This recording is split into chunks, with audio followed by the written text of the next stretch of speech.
They say money changes people. I didn't believe it until it happened to me.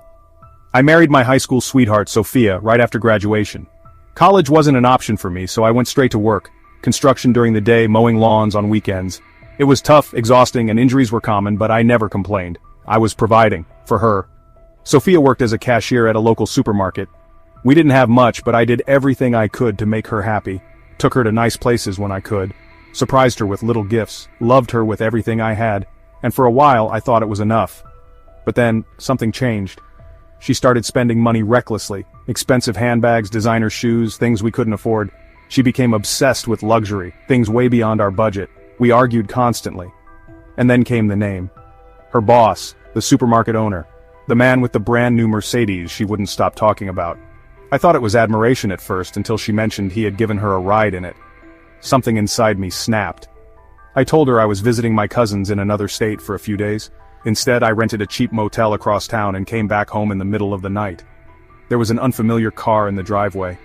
I stepped inside, heart pounding. The scent of wine and perfume filled the air.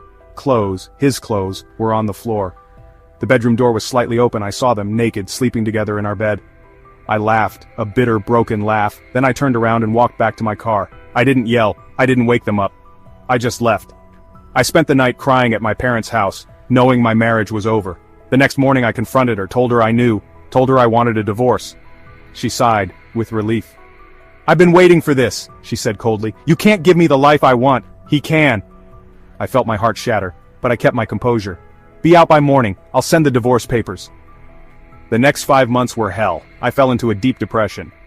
Meanwhile, Sophia was living her dream life, posting pictures of exotic trips, fancy restaurants, and her perfect new relationship. Instead of drowning in bitterness, I worked. I worked until my hands bled, my body ached, and my mind screamed for rest.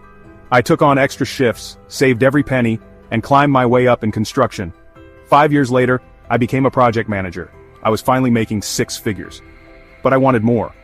With the savings I had painfully built, I left my job, partnered with 2 trusted coworkers, and started our own construction company. Fast forward 8 years later, and now? I own multiple properties and shopping plazas. I went from a broke construction worker to a self-made millionaire. Then, one evening as I was reviewing new rental applications, a familiar name popped up. Sophia. The tables have turned. Curious, I did some digging. Turns out her rich lover's business collapsed. They lost everything. Now she was applying to rent one of my properties.